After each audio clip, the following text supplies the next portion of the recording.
আসসালামু আলাইকুম। মোর্শেদ শোভন স্বাগত জানাচ্ছি এনটিভির দেশের খবরে।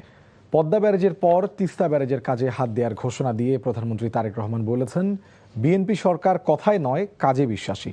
গাজীপুরের টঙ্গীতে দুর্যোগ ব্যবস্থাপনা গবেষণা ও প্রশিক্ষণ ইনস্টিটিউট ভবনের উদ্বোধন অনুষ্ঠানে এসব কথা বলেন তিনি। রনি রায়হানের ক্যামেরায় জাহিদ রহমানের রিপোর্ট। ভৌগোলিক অবস্থানের কারণে বিশ্বের অন্যতম শীর্ষ প্রাকৃতিক দুর্যোগপ্রবণ দেশ বাংলাদেশ। দুর্যোগ মোকাবেলায় প্রশিক্ষিত জনবল গড়ে তুলতে গাজীপুরের টঙ্গীতে প্রায় ৫৪ কোটি টাকা ব্যয়ে নির্মিত হচ্ছে দুর্যোগ ব্যবস্থাপনা গবেষণা ও প্রশিক্ষণ ইনস্টিটিউট, যার ভিত্তিপ্রস্তর উদ্বোধন করেন প্রধানমন্ত্রী তারেক রহমান। পরে সুধী সমাবেশে অংশ নিয়ে প্রধানমন্ত্রী মানুষ দ্বারা সৃষ্ট পরিবেশের নানা ক্ষতির কথা তুলে ধরে তা বন্ধের আহ্বান জানান। দুর্যোগ আমরা থামাতে পারবো না, কিন্তু আমরা যেটা করতে পারি, আমরা দুর্যোগ সম্পর্কে মানুষকে ওয়াকিফাল করতে পারি। আমরা যেটা করতে পারি, আমরা মানুষকে সচেতন করতে পারি। খাল খনন কর্মসূচির সাথে মানুষের জীবন ওতপ্রোতভাবে জড়িত। এই খাল খননের সাথে কৃষি জড়িত। এই খাল খনন কর্মসূচির সাথে এই ভূমিকম্প পর্যন্ত জড়িত। জনকল্যাণে নেওয়া বিএনপির রাজনৈতিক প্রতিশ্রুতি বাস্তবায়নের কথা তুলে ধরেন প্রধানমন্ত্রী। পদ্মা ব্যারেজ এই জন্য আমরা তৈরি করব যে সীমান্তের ওপারে তারা ব্যারাজ তৈরি করা, বাঁধ তৈরি করার মাধ্যমে বিভিন্নভাবে পানি তারা নিচ্ছে। ইনশাল্লাহ এই বিএনপি সরকার পদ্মা ব্যারেজের কাজেও হাত দেবে, ইনশাল্লাহ তিস্তা ব্যারেজের কাজে হাত দেবে। যারা বিভিন্ন বড় বড় কথা বলছে তাদের দেশে পরিষ্কারভাবে বলতে চাই, এই যে আজকে এখানে দুর্যোগ মন্ত্রী বসে আছেন, এই লোকটার নেতৃত্বেই তিস্তায় বিএনপি কর্মসূচি পালন করেছে। দেশ ও জনগণের স্বার্থে কাজ না করে বিগত সরকারগুলো গালগপ্পের সমালোচনা করেন সরকার প্রধান। নির্বাচনে দেওয়া বিএনপির প্রতিশ্রুতি শুধু কথার ফুলঝুরি নয়, কাজের মাধ্যমেও জনগণকে যা উপহার দিতে চান প্রধানমন্ত্রী তারেক রহমান। সুধী সমাবেশে এমনটাই জানান তিনি। Zahid Rahman, NTV news, Gazipur. জামায়াতের স্বাধীনতা বিরোধী ভূমিকার অভিযোগ করে বিএনপি মহাসচিব মির্জা ফখরুল ইসলাম আলমগীর বলেছেন, দেশের মানুষ কখনো জামায়াতকে ক্ষমতায় আনবে না। তিনি বলেন, ধর্মের নামে মিথ্যাচার ও বিভ্রান্তি সৃষ্টি করে রাজনীতি করা যাবে না। দুপুরে ঠাকুরগাঁওয়ের পরিত্যক্ত বিমানবন্দর পরিদর্শন শেষে সাংবাদিকদের কাছে একথা বলেন তিনি। আগামী ২ বছরের মধ্যে ঠাকুরগাঁও বিমানবন্দর চালু হবে বলে জানান এলজিআরডি মন্ত্রী। ফখরুল বলেন, প্রতিশ্রুতি বাস্তবায়নে ফ্যামিলি কার্ড, কৃষক কার্ড, খাল খনন সহ উন্নয়নমূলক কাজ শুরু করেছেন প্রধানমন্ত্রী তারেক রহমান। এ সময় বেসামরিক বিমান পরিবহন ও পর্যটন মন্ত্রী আফরোজা খানম রীতা সহ অন্যরা উপস্থিত ছিলেন। এর আগে সৈয়দপুর বিমানবন্দর পরিদর্শন করেন মন্ত্রী। এটি আন্তর্জাতিক করার সিদ্ধান্ত বিবেচনায় রয়েছে বলে জানান তিনি।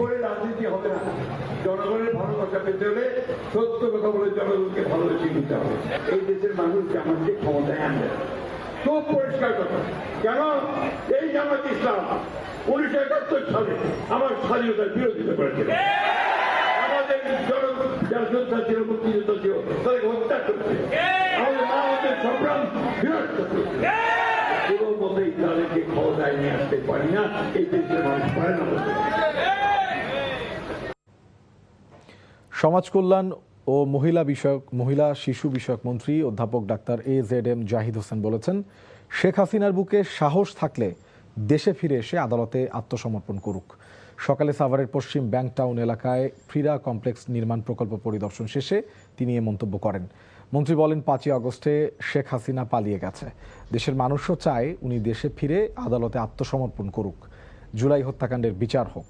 দুর্নীতির বিরুদ্ধে সরকার জিরো টলারেন্স, তাই দুর্নীতি করে কেউ পার পাবে না বলে মন্তব্য করেন সমাজ কল্যাণ মন্ত্রী।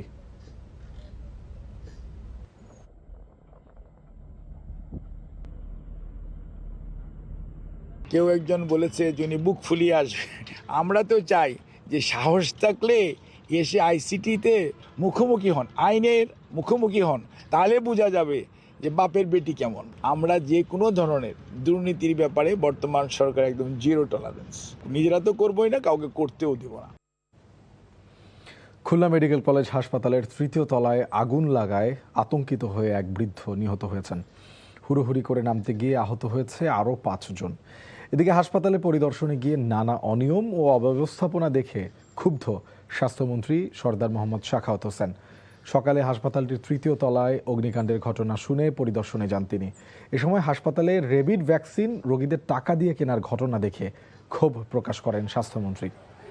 এ ঘটনার কারণ জানতে চান হাসপাতালের তত্ত্বাবধায়ক ডাক্তার মোহাম্মদ রফিকুল ইসলাম গাজীর কাছে। দ্রুত ভ্যাকসিন সরবরাহের জন্য নির্দেশনা দেন স্বাস্থ্যমন্ত্রী। পাশাপাশি রোগীদের নিম্নমানের খাবার সরবরাহ করার কারণেও ক্ষোভ প্রকাশ করেন তিনি। আগুন লাগার কারণ অনুসন্ধান করে মন্ত্রণালয়কে জানানোর নির্দেশনা দেন স্বাস্থ্যমন্ত্রী।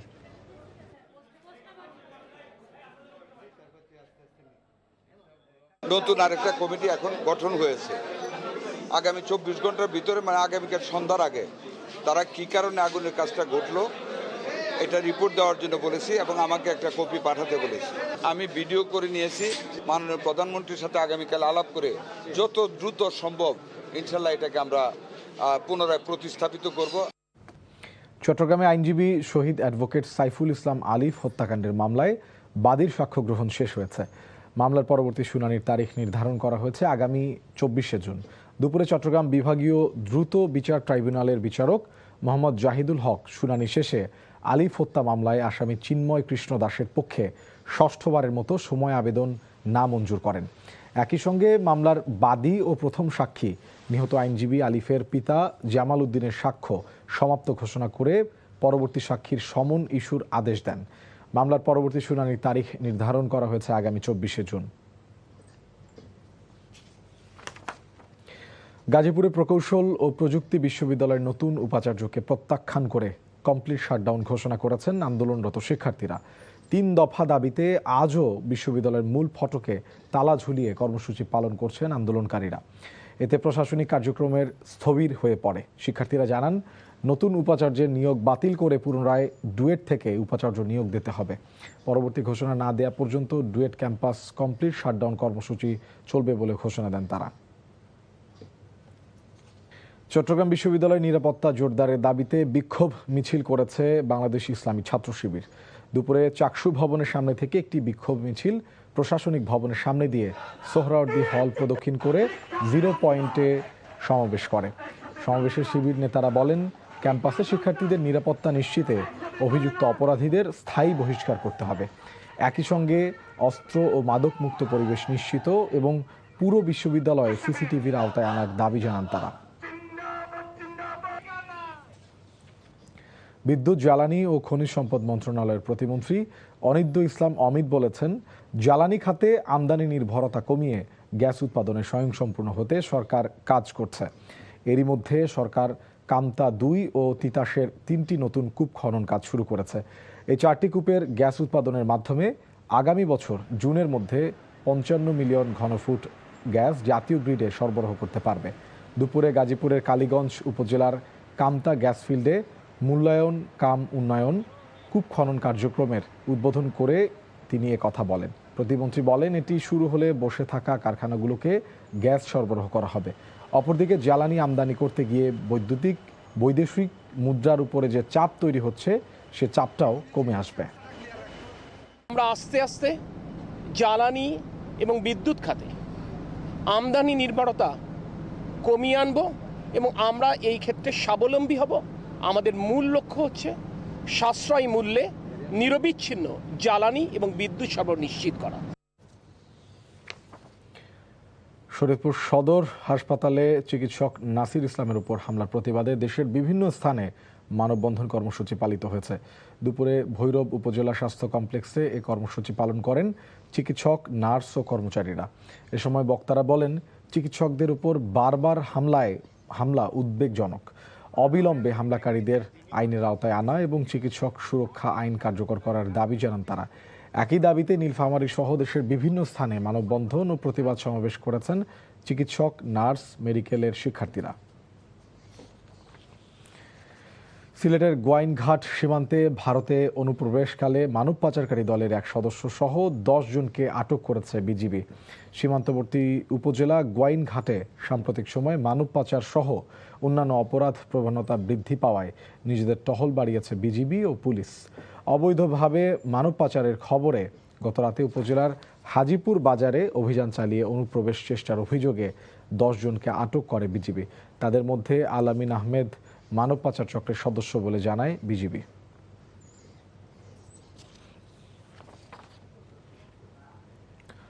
আশুলিয়ার দেওয়ানবাড়ি কাকাবো দত্তপাড়া ডিএসএস সড়কের উন্নয়ন কাজ শুরু হয়েছে। দুপুরে ড্যাফোডিল ইন্টারন্যাশনাল ইউনিভার্সিটির উদ্যোগে ওই কাজের উদ্বোধন করেন সংসদ সদস্য ডাক্তার দেওয়ান মোহাম্মদ সালাউদ্দিন বাবু। এ সময় উপস্থিত ছিলেন ড্যাফোডিল ইন্টারন্যাশনাল ইউনিভার্সিটির ভারপ্রাপ্ত উপাচার্য professor doctor Mohammad Masum Iqbal, registrar doctor Mohammad Nadir bin Ali সহ প্রশাসনের কর্মকর্তারা। এর আগে সালাউদ্দিন বাবু বিশ্ববিদ্যালয় পরিদর্শন ও পরিচালনা পর্ষদের সদস্যদের সঙ্গে মতবিনিময় করেন। পোল্ট্রি খামারের বর্জ্য খাল ও জলাশয়ে ফেলার দায়ে ফেনীর সোনাগাজী উপজেলায় 4টি খামারিকে জরিমানা করেছে ভ্রাম্যমাণ আদালত। আটক করা হয়েছে একজনকে। গ্রামবাসীর অভিযোগের প্রেক্ষিতে দুপুরে উপজেলার বিভিন্ন এলাকায় অভিযান পরিচালনা করে ভ্রাম্যমাণ আদালত। এতে নেতৃত্ব দেন নির্বাহী ম্যাজিস্ট্রেট ও উপজেলা নির্বাহী কর্মকর্তা রিগান চাকমা। অভিযানে চাত্তার পোল্ট্রি নামে একটি খামারের বিরুদ্ধে পরিবেশ দূষণের প্রমাণ পাওয়ায় 15,000 টাকা জরিমানা করা হয়। একই সঙ্গে প্রতিষ্ঠানটির কর্মচারী মীর আহমেদ শিমুলকে আটক করা হয়। এছাড়াও আরও 2 প্রতিষ্ঠান সহ কয়েকটি পোল্ট্রি খামারের বিরুদ্ধে আইনগত ব্যবস্থা নেওয়া হয়।